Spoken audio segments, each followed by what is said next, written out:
Hey Trader Gang, big news if you're a fan of quirky French hatchbacks, aren't we all? Peugeot have been busy behind the scenes lately and they've come up with a brand new version of the 308. Have a look at this. I really like it. I think it looks a bit like the previous BMW 1 Series, but nicer somehow.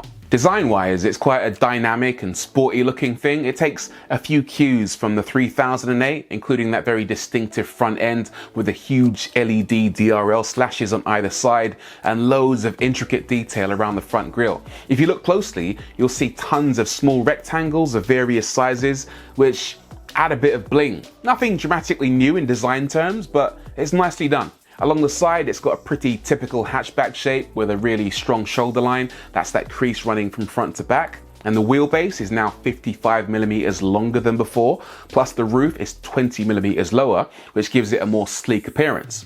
And speaking of sleek, all the bodywork has apparently been designed for improved airflow. I'm talking about the bumpers, the body pillars, the door mirrors, and especially the roof spoiler at the back. Even the wheel designs, actually. Have a look at these bad boys. I quite like that it has this 5-spoke design in the center and the way the spokes look like blades. There's a lot of, again, interesting detail here. And all of this, according to Peugeot, contributes to a drag coefficient of 0.28, about the same as you get in a Golf. At the back, they haven't tried to reinvent the wheel here, but I like the glossy lower bumper section, even though I'm pretty sure that's not going to be that good for bumping. Plus those 3-claw rear lights are pretty nice to look at. One of the biggest changes with this car is the fact that it's the first to use Peugeot's new logo, a massive monochrome lion. You can't miss it. I think they've done a decent job here. You could argue that it's a little bit too big, but you know, they're proud of it, so why not show off the design? In terms of colors, they're offering 7 options. This one is olivine green, but you also get white, gray, black, pearlescent white, blue, and red. Inside, well, it's a Peugeot, which means a lot of dramatic shapes, a modern design, and decent material quality. In my experience, they actually surprise you with how fancy they are. They're actually quite upscale, so you get high-res displays with flashy animated graphics, maybe too flashy. You get LED ambient lights with 8 color choices and plenty of soft touch materials. There's a certain premium feel to it all. In terms of refinement, well, it should be pretty quiet in here too because they've improved the glass. It now has thicker windows, front and rear, plus some versions benefit from acoustic laminated glass, the fancy double glazing type stuff which helps to keep things hushed inside. In this new car, they've actually gone for what they call a high vent architecture, which means the aircon vents sit at the top of the dashboard.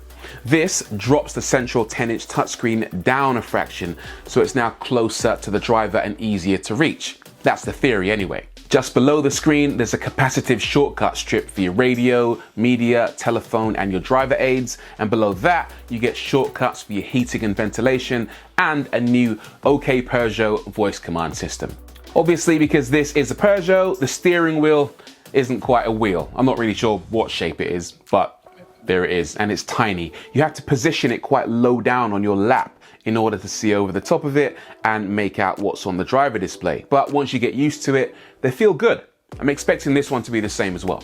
In terms of space, like I said, the car now has a wheelbase that's 55mm longer, so there's more room between the front and back wheels, which means that you get more cabin space. I haven't sat in it yet, but Peugeot tells me that it's got more leg room than ever before. And boot space is decent as well. 412 litres with an extra 28 litres in a hidden compartment underneath the floor. A Golf, in case you're wondering, offers 380 litres. As for engines, the new 308 has the choice of 2 plug-in hybrid powertrains with either a 180 horsepower engine with an 81 kilowatt motor or a 150 horsepower engine with the same electric motor. Both use a 12.4 kilowatt hour battery pack with an optional 7.4 kilowatt fast charging system that lets you top it up in just under 2 hours. If you don't want a plug-in hybrid, you can go for either a 1.2 litre petrol or a 1.5 litre diesel. That kind of sums it up really. The last thing you want to know is the pricing, and we don't know the pricing at the moment, but it should be pretty competitive for the segment. And because this is a new version of the car, that means you'll be able to pick up some pretty big discounts on the existing version. If you jump onto Autotrader right now, you could grab yourself a current 308 for less than usual. Might be worth a shout. Hopefully we're going to get to take one for a spin pretty soon. But as always, let me know what you think of this new car in the comments below. And as always, don't forget to like, subscribe, and I'll see you on the next one.